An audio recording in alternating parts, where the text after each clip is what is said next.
सबको प्रणाम मेरा भाई। आप सभी को स्वतंत्रता दिवस की हार्दिक शुभकामनाएं। जय हिंद, जय भारत।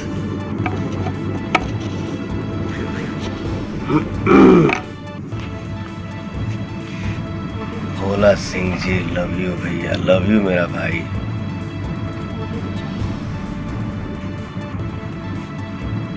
अंकुर सिंह, लव यू भाई।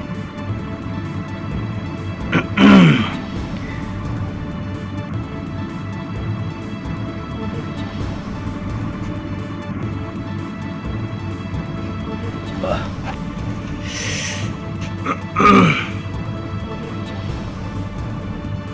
प्रणाम मेरा भाई, सबको प्रणाम, सबको प्रणाम। एकदम दिल से बोलिए आज भारत माता की जय। प्रेम गुप्ता जी, नमस्ते भाई। संजीव चौधरी, गोविंद मिश्रा जी, विकास जी, निखिल कुमार जी, लव यू मेरा भाई। सोनू संगम जी, विशाल कुमार सिंह जी, नमस्ते। मनीष कश्यप जी, प्रणाम भाई। सबके गोड़ छुके गोड़ लागत नहीं। आज हमारे बिहार में एक तो फिल्म रिलीज भइल है, जो ने फिल्म के नाम है हम हैं राही प्यार के। ये फिल्म में राउर भाई पवन बा और हमार को स्टार बाड़ी हर्षिका पुनाचा जी। ये फिल्म के पूरा शूटिंग लंदन में भइल बा। ये फिल्म बनल बा यासिफ फिल्म्स के बैनर तले, और आज हमार ये फिल्म के रिलीज कैले हैं हमार प्यारा भाई बिहार के नंबर 1 डिस्ट्रीब्यूटर निशांत उज्जवल जी। आप सबसे अनुरोध बा कि आप सब ये फिल्म के देखी जा, काहे कि बहुत दिन बाद आप सबकी डिमांड भी रहे कि भैया एक्शन एक्शन एक्शन एक्शन। तो बहुत दिनों के बाद ये हमार फिल्म आइल बा, रोमांटिक फिल्म और थोड़ा सा इमोशनल कहानी बा। में एक्शन ना के ही बराबर बा। तो आप सब ये फिल्म के प्यार दी जा, दुलार दी जा और आशीर्वाद दी जा।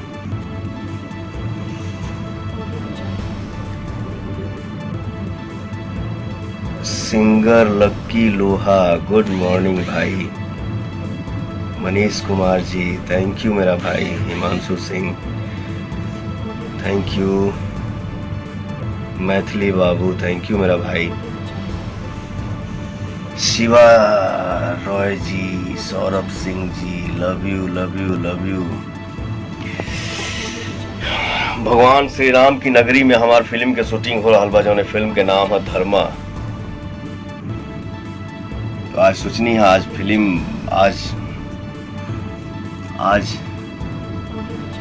स्वतंत्रता दिवस है और आज हमार फिल्म भी रिलीज भइल है बिहार में, हम हैं राही प्यार की। तो बहुत अच्छा सब कोई काम कैले बा। और भाई पवन बा फिल्म में, हर्षिका पुनाचा जी बाड़ी, बहुत बढ़िया काम किए, बहुत बढ़िया काम किए। और यासिफ फिल्म्स के बैनर तले फिल्म बनल बा। हमार भाई निशांत उज्जवल जी रिलीज कैले हैं फिल्म के। तो आप लोग अपना प्यार दुलार और आशीर्वाद दीजिए। फिल्म को देखिए, बताइए फिल्म कैसा लगा। अशोक दास जी, नमस्कार। दिनेश बारी जी, प्रणाम। मनीष सिंह राजपूत, जियो मेरा भाई।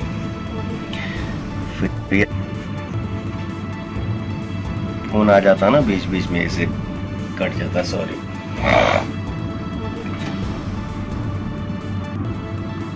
कौशल राजगिरी जी, अचानक से लाइव आ गई नहीं है आज हम, पहले ना बताओ, सॉरी एक खाती।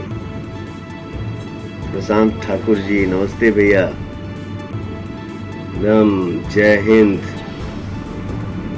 जय हिंद, जय भारत। वेद तिवारी जी, आपको भी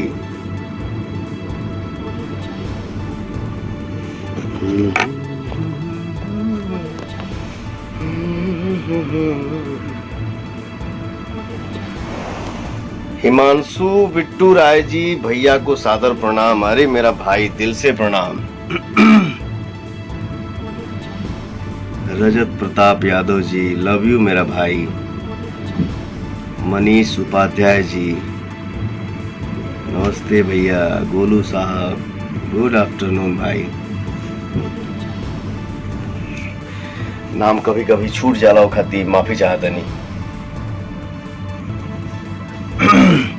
आप सारे भाई इतना अपने पवन को प्यार करते हैं, इसके लिए आप सभी को दिल से थैंक यू, धन्यवाद मेरा भाई।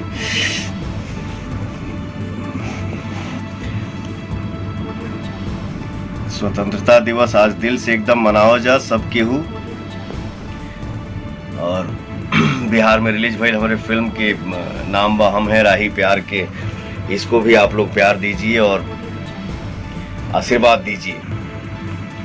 और धर्मा फिल्म के हम शूटिंग करते हैं अयोध्या में, ये गेटअप देख ही रहा बा, बड़ा अच्छा लगा था। राजेश तिवारी जी प्रणाम भैया। सुनील दास जी सादर प्रणाम। प्रदीप शर्मा जी नमस्ते भाई। अरे बाप, रजनीश सिंह जी पूरा एकदम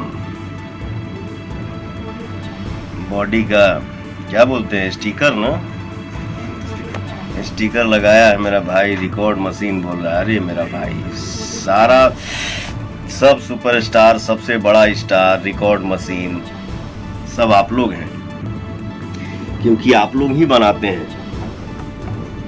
हम तो आपके भाई हैं। Love you love you love you मेरा भाई। जय हिंद। सोनू कुमार जी, अवधेश सिंह जी, स्वतंत्रता दिवस की हार्दिक शुभकामनाएं भैया, आपको भी।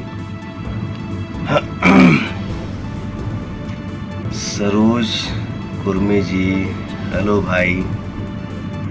हिमांशु भाई प्रणाम। राजकुमार राज नमस्ते।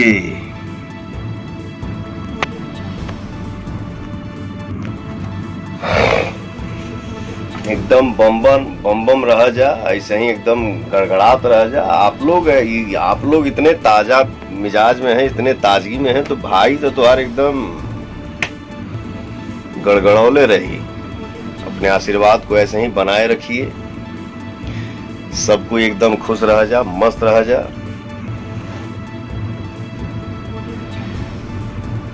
तो आज तनी कम टाइम खातिर लाइव बनी है, काहे कि तनी फिल्म के शूटिंग चल रहा बा, वहाँ काम रुकल बा।